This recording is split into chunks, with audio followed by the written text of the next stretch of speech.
Buenas noches, queridos hermanos y hermanas, amigos. Me siento muy contento y agradecido con Dios por darme este privilegio de estar aquí participando de estos estudios para poderlos compartir con cada uno de ustedes. Hoy vamos a hablar acerca de la iglesia verdadera.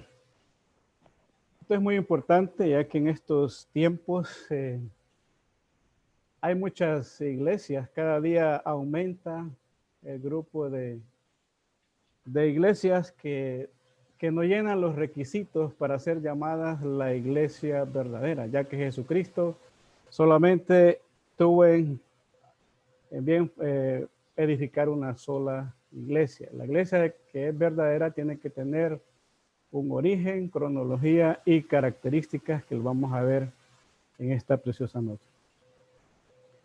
El mundo está lleno de falsificaciones, imitaciones fraudulentas del producto original. Las falsificaciones también se han infiltrado al campo de la fe cristiana.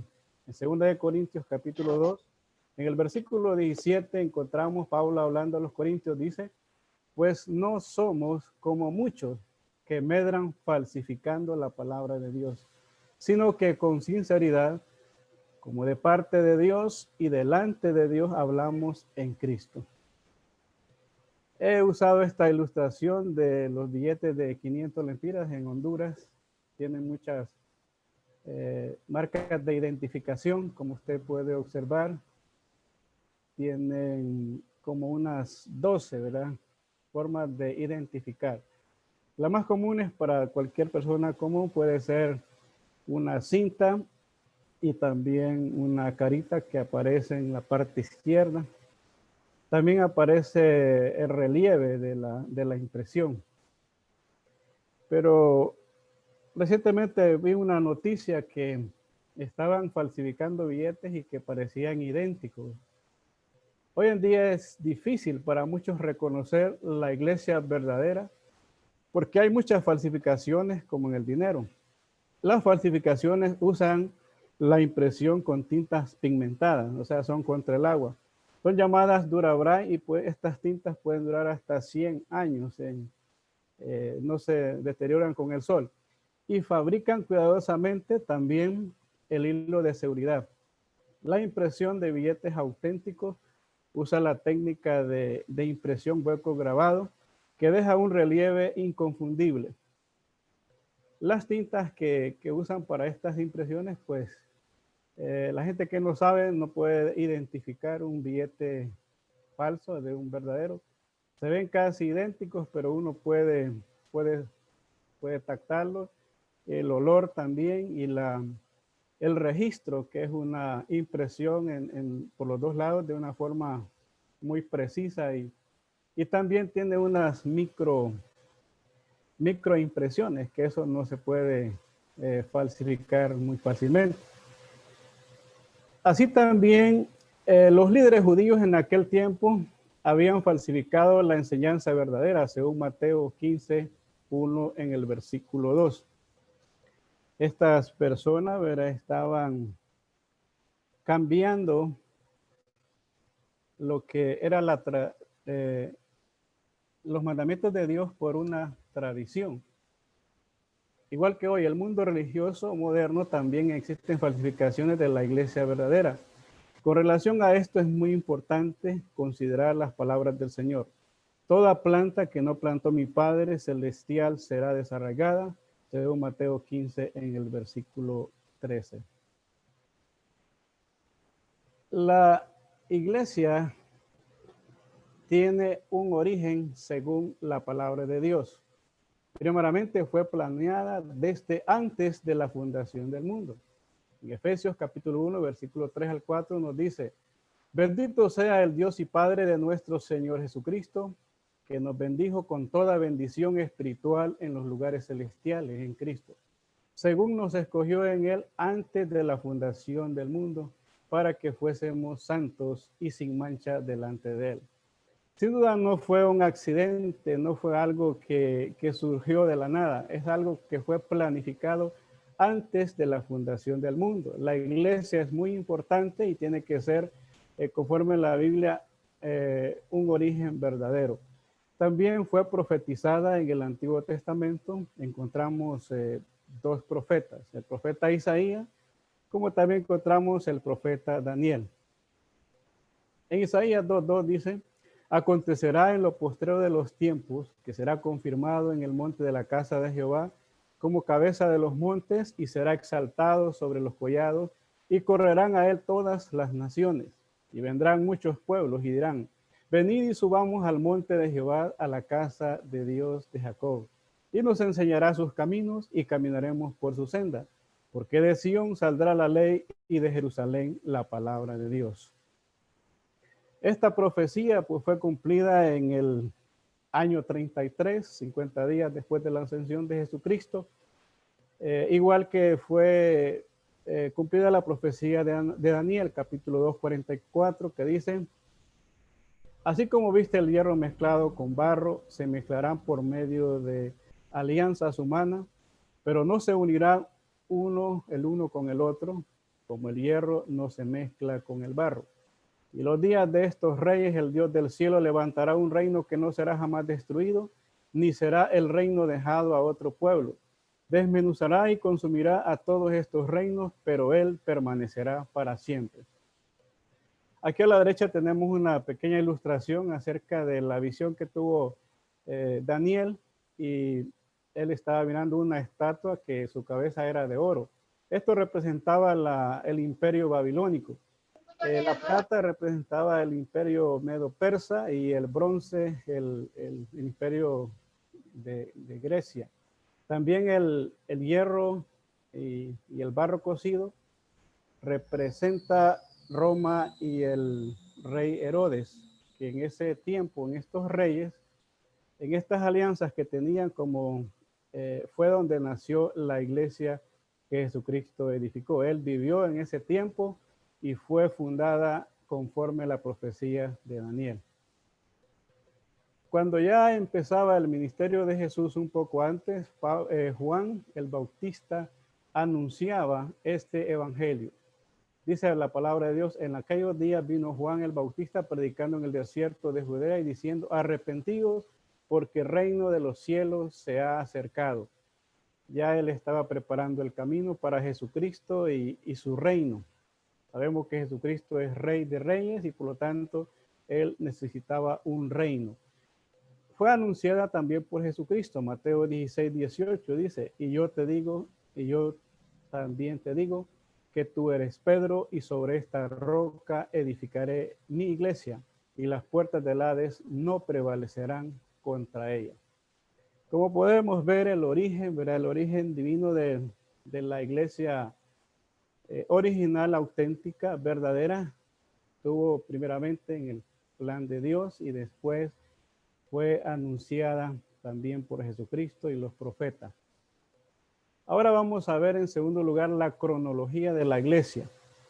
Para poder nosotros estar seguros que la iglesia de Cristo es la iglesia verdadera que encontramos en el Nuevo Testamento, tenemos que remontarnos desde su origen hasta el fin.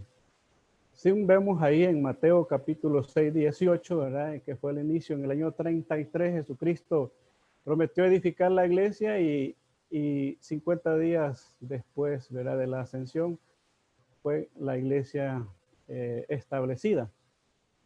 Después surgieron muchos grupos que ya estaban formando la apostasía, pero aún no era la apostasía. Primero sucedió lo que es la caída de Jerusalén. Esto fue en el año 70. Didache fue en el 65 al 150.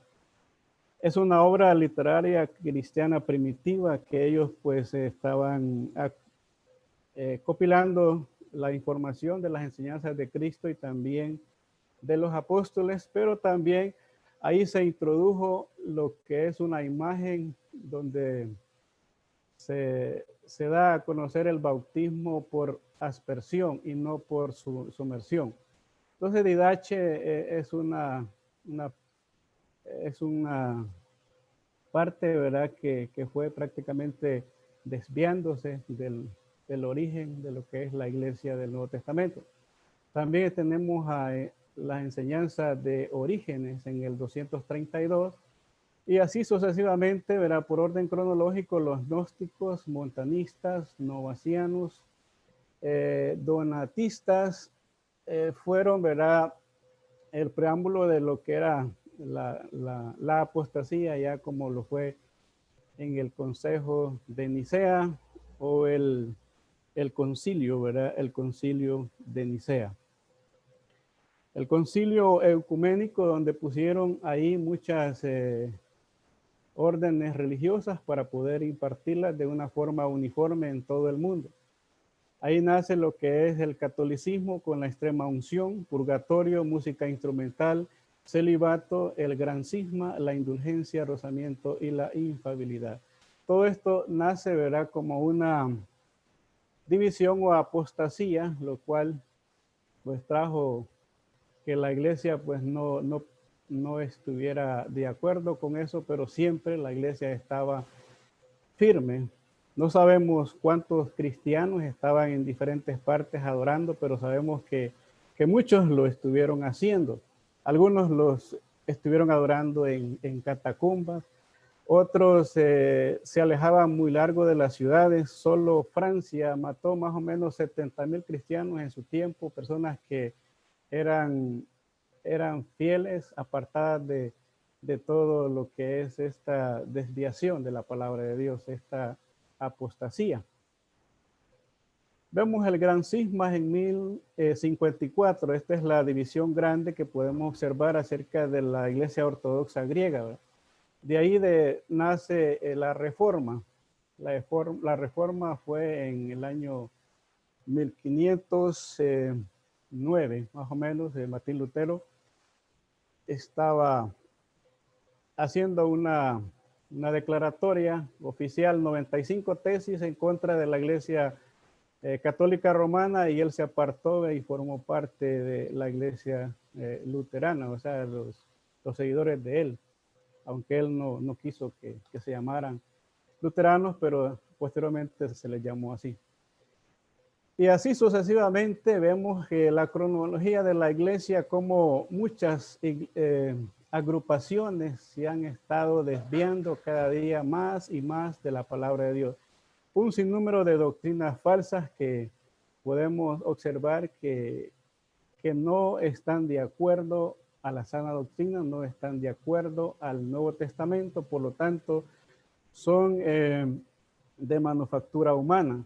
Estas iglesias cada día se van multiplicando y hay más de 30,000 denominaciones hoy en día. Seguidamente, ya que no pretendo profundizar en cada uno de estos aspectos, ya que por razones de tiempo vamos a avanzar.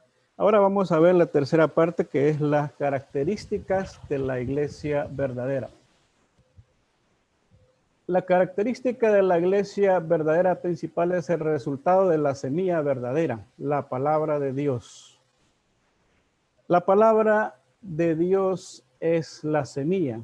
Una semilla de forma natural pueden pasar muchos años y se puede estar sembrando en una tierra fértil, y va a producir exactamente la misma, el mismo fruto, la misma el mismo género de cada semilla.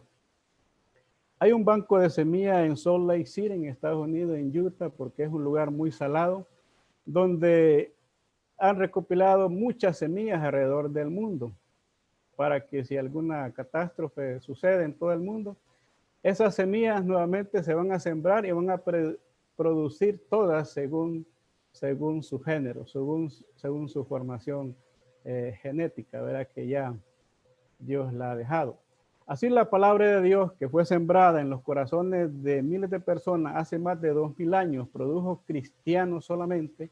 También ahora la palabra de Dios que se siembra en los corazones de personas que tienen tierra fértil va a producir exactamente lo mismo, cristianos nada más. La Biblia es la palabra inspirada del Espíritu Santo, según 2 de Timoteo capítulo 3, versículo 16. Toda la escritura es inspirada por Dios, útil para enseñar, para redarguir, para corregir, para instruir en justicia, a fin de que el hombre sea preparado para toda buena obra. La Biblia fue escrita por hombres santos que fueron guiados por el Espíritu Santo. Juan capítulo 14, versículo 26 nos dice, ¿verdad? La escritura ahí, que el Consolador iba a guiar a los apóstoles a toda la verdad. Porque nunca la profecía fue traída por voluntad humana, sino que los santos hombres de Dios hablaron siendo inspirados por el Espíritu Santo, según 2 de Pedro, capítulo 1, versículo 21. Cuando los apóstoles sembraron la palabra de Dios en el primer siglo, esto produjo cristianos solamente, miembros de la iglesia verdadera. En Hechos capítulo 16, versículo 13 al 15, vemos el caso de la predicación que se le dio a Lidia, ¿verdad? Era la vendedora de púrpura. Ella obedeció el evangelio y empezó su vida cristiana, ¿verdad? También el carcelero de Filipo, y como otras conversiones, se le sembró la semilla pura y verdadera y produjo cristianos en la iglesia primitiva, cristianos nada más. La palabra es el registro escrito contenido en la Biblia. Así que, hermanos, estad firmes y retener la doctrina que habéis aprendido, sea por carta o por carta nuestra, por palabra o por carta nuestra, según 2 de Tesalonicenses, capítulo 2, versículo 15. Este es el medio que Dios todavía usa para conservar la luz de la iglesia en un mundo de oscuridad. Tenemos también la palabra profética más segura, a la cual hacéis bien en estar atentos, como a una antorcha que alumbra en lugar oscuro hasta que el día esclarezca y el lucero de la mañana salga en vuestros corazones. Segunda de Pedro, capítulo 1, versículo 19. Podemos observar aquí, ¿verdad? Muchas personas han intervenido en la escritura del mensaje de Dios. Primeramente fue en vitelas, en papiros, lógicamente, después en imprentas, y el día de hoy tenemos la palabra de Dios de forma, como podríamos decir, virtual o por medio de la tecnología moderna en los celulares, en todas las pantallas, ¿verdad? Hay Biblias que ya tienen todo el contenido de lo que está en las Biblias escritas. También están usando los manuscritos más antiguos, están siendo utilizados en celulares también para corroborar los datos con la escritura. Esto pues nos ayuda mucho a tener seguridad y certeza de que la palabra de Dios ha sido conservada pura, intacta, para producir cristianos que estén rigiéndose solamente por la palabra de Dios y no por el invento humano. Para que podamos identificar la iglesia verdadera, tenemos que ver la predicación y la conversión verdadera. Muchas personas están predicando evangelios fraudulentos, están predicando un plan de salvación humano, el cual no produce salvos, no produce cristianos, no produce personas que están redimidas con la sangre de Cristo, ya que para eso tienen que estar de acuerdo conforme al plan y obedecerlo. Dios tiene un plan de salvación para la humanidad. La iglesia está constituida de aquellas que han obedecido este plan. Todos los que han formado parte de la iglesia de Cristo en todo el mundo han hecho lo mismo, sujetarse al mandamiento de Jesús. Mateo 28, 19 al 20. Por tanto, id y haced discípulos a todas las naciones, bautizándolos en el nombre del Padre y del Hijo y del Espíritu Santo, enseñándoles que guarden todas las cosas, y yo estaré hasta el fin del mundo. Marcos 16, 15 al 16, por tanto, id y predicar el evangelio a toda criatura, que creyere y fuere bautizado será salvo. El evangelio que predicamos es el mismo que se predicó hace muchos años. Por eso la predicación debe ser muy específica, de acuerdo a la voluntad de Dios, y la conversión debe ser exactamente igual para que podamos nosotros pertenecer a la iglesia que Jesucristo edificó. Este plan fue obedecido en el primer siglo según Hechos 2:38. Pedro les dijo: arrepentidos y bautícese cada uno de vosotros en el nombre de Jesucristo para perdón de los pecados y recibiréis el don del Espíritu Santo. Así que los que recibieron su palabra fueron bautizados y añadieron aquel día como 3,000 personas. Los que obedecieron este plan llegaron a ser añadidos a la iglesia verdadera según Hechos 2:47, ya que Jesucristo añadía cada día a la iglesia los que habían de ser salvos. La predicación del evangelio, muerte, sepultura y resurrección de Cristo, obediencia a este evangelio conforme lo hicieron los cristianos del primer siglo, eso produjo el grupo que es llamado iglesia verdadera, ya que la palabra eclesia viene del griego que significa los llamados fuera. Todos los que hemos sido rescatados de las tinieblas del mundo, venimos a formar parte del reino de Jesucristo y eso es la iglesia. Este plan es una característica distintiva de la enseñanza de la iglesia verdadera. Ya de forma ilustrativa vemos aquí la muerte, la sepultura y la resurrección de Cristo.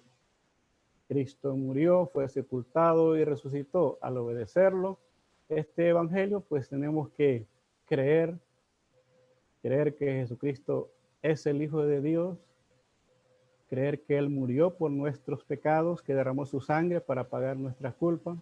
Tenemos que arrepentirnos de todos los pecados, dejar de hacer lo malo y hacer lo bueno, según Lucas capítulo 13, versículo 3. Si no os arrepentís, todos pereceréis igualmente. Hechos capítulo 3, 19, también que habla de que tenemos que arrepentirnos para que vengan tiempos de refrigerio. Arrepentidos y convertidos para que vengan tiempos de refrigerio. También hay que confesar que Jesucristo es el Hijo de Dios, Romanos 10:9. Que si confesares con tu boca que Jesús es el Señor y creyeres en tu corazón que Dios lo levantó de los muertos, serás salvo. Este mandamiento de confesar ha sido y será siempre un mandamiento para salvación. Tenemos que hacerlo público, no es confesar nuestros pecados, nuestras faltas, todo lo malo que hemos hecho en la vida, sino confesar públicamente que Jesucristo es el Hijo de Dios. Y por último, bautizarnos para el perdón de los pecados y ser fiel hasta la muerte, según 1 Corintios 15:58, Apocalipsis 2:16, donde nuestros cuerpos, si estamos vivos, serán transformados, los muertos resucitarán primero. Apocalipsis 2:10 dice que tenemos que luchar hasta el fin de nuestra existencia y si viene Cristo, pues estamos preparados.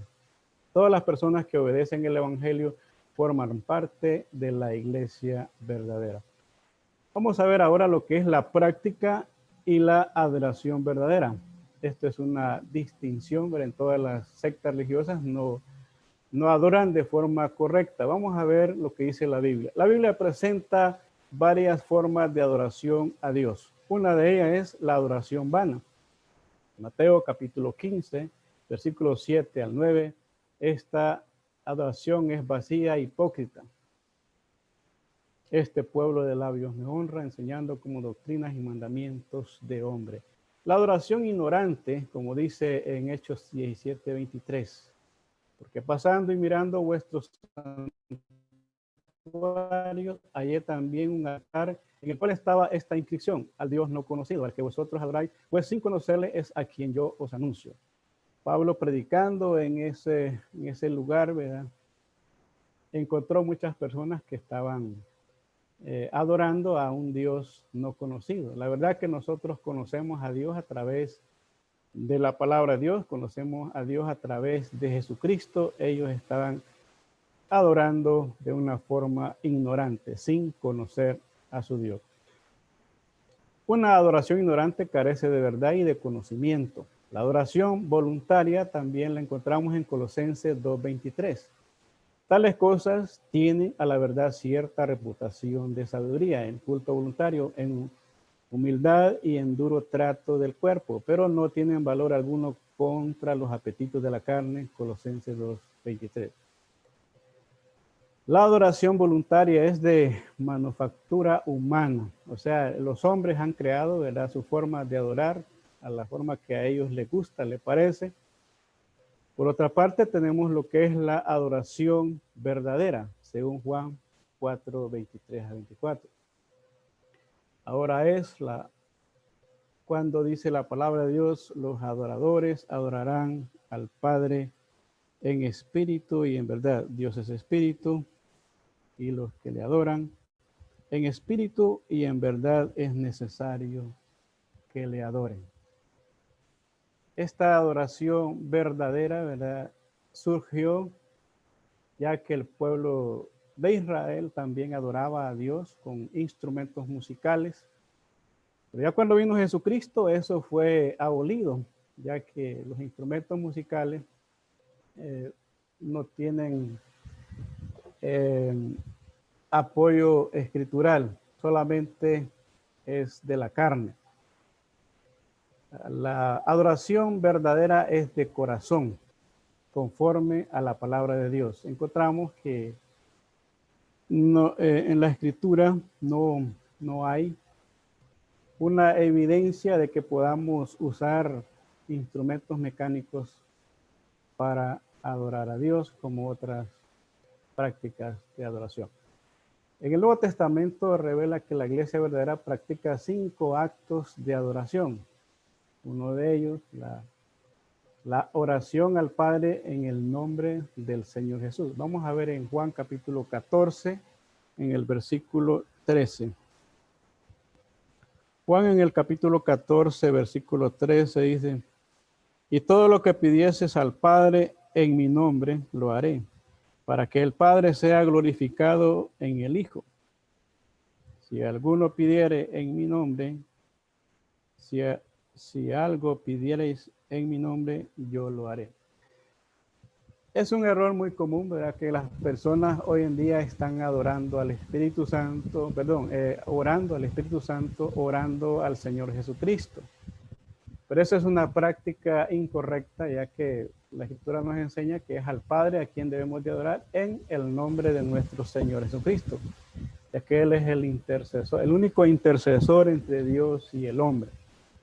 El canto espiritual, según Efesios 5, 19, vamos a leernos acá en Efesios, capítulo 5, versículo 19.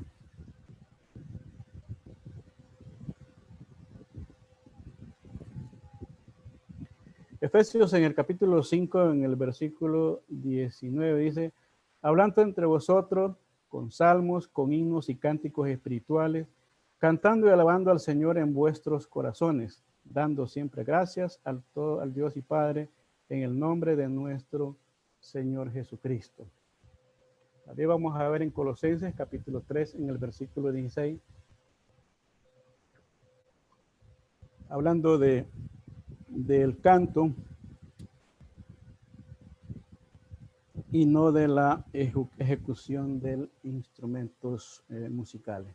Colosenses capítulo 3, en el versículo 16, dice de la siguiente manera, la palabra de Cristo mora en abundancia en vosotros, enseñándoos y exhortándoos unos a otros en toda sabiduría, cantando con gracia en vuestros corazones al Señor, con salmos e himnos y cánticos espirituales. Esta es una característica de la iglesia verdadera. La iglesia verdadera tiene una adoración verdadera en cuanto al canto. Debe ser espiritual conforme lo dice nuestro Señor Jesucristo en Juan capítulo 4, versículo 23. Vamos a hablar un poco acerca también de la cena del Señor, que es un acto de adoración muy importante que lo hacemos cada primer día de la semana. Primera de Corintios capítulo 11, versículo 23. Jesucristo instruyó al apóstol Pablo, ¿verdad?, de la misma forma que instruyó a los otros apóstoles. Cuando hablo de la misma forma, ¿verdad?, es porque le enseñó exactamente lo mismo. No de manera presencial, pero sí en una forma espiritual. Primera Corintios capítulo 11, versículo 23. 11:23. Porque yo recibí del Señor lo que también os he enseñado, que el Señor Jesús, la noche que fue entregado, tomó pan, Y habiendo dado gracias, lo partió y dijo, tomad, comed, esto es mi cuerpo que por vosotros es partido, haced esto en memoria de mí. Asimismo tomó también la copa después de haber cenado, diciendo, esta copa es el nuevo pacto en mi sangre, haced esto todas las veces que la bebiereis en memoria de mí. Así pues, todas las veces que comiereis este pan y bebiereis de esta copa, la muerte del Señor anuncia hasta que Él venga.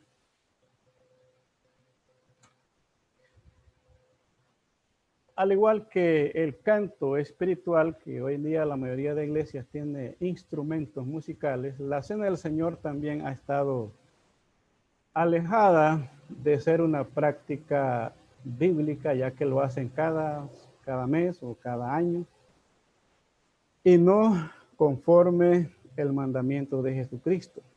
Un pan que representa su cuerpo, el fruto de la vid, que es la sangre de nuestro Señor Jesucristo, ¿verdad?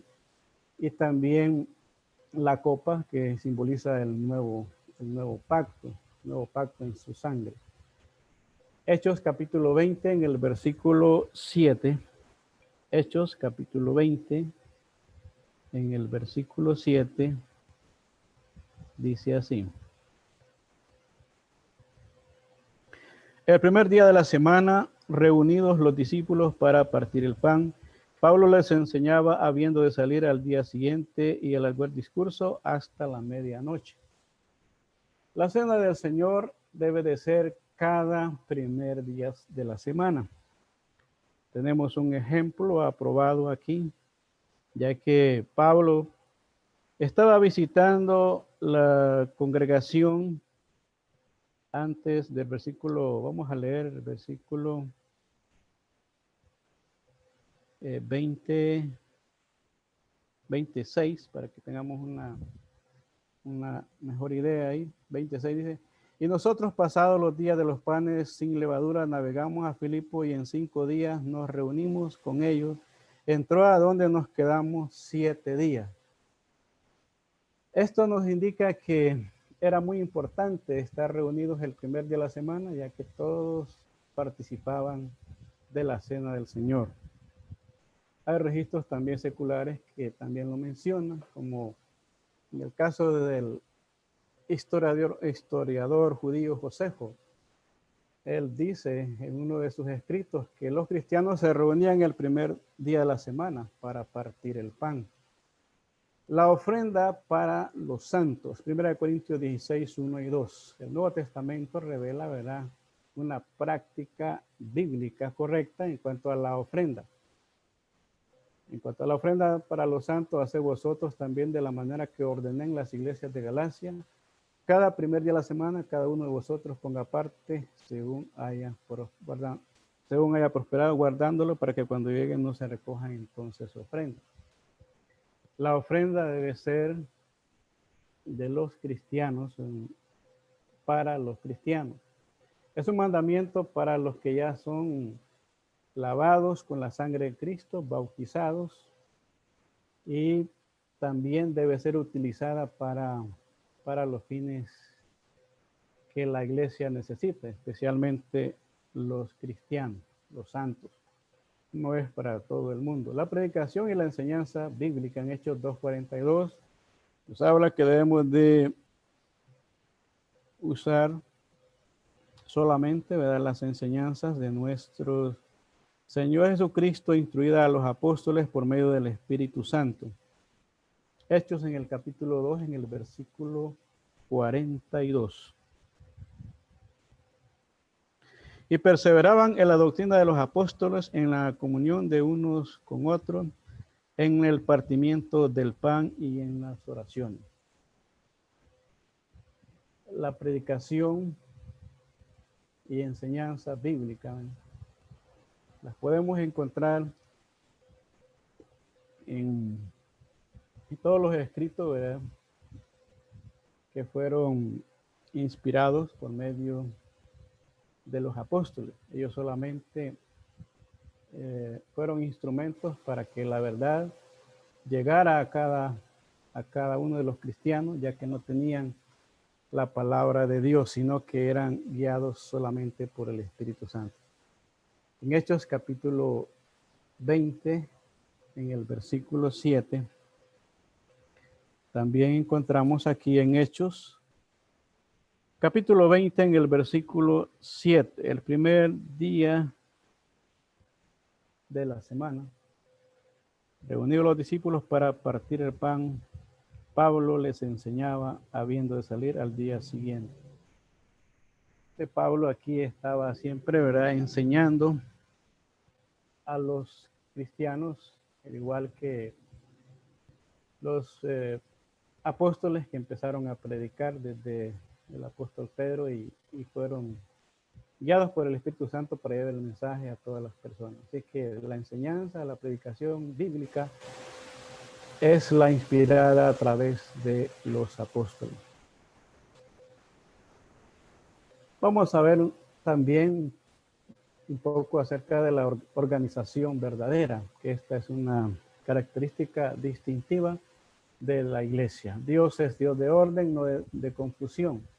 1 Corintios 14:33.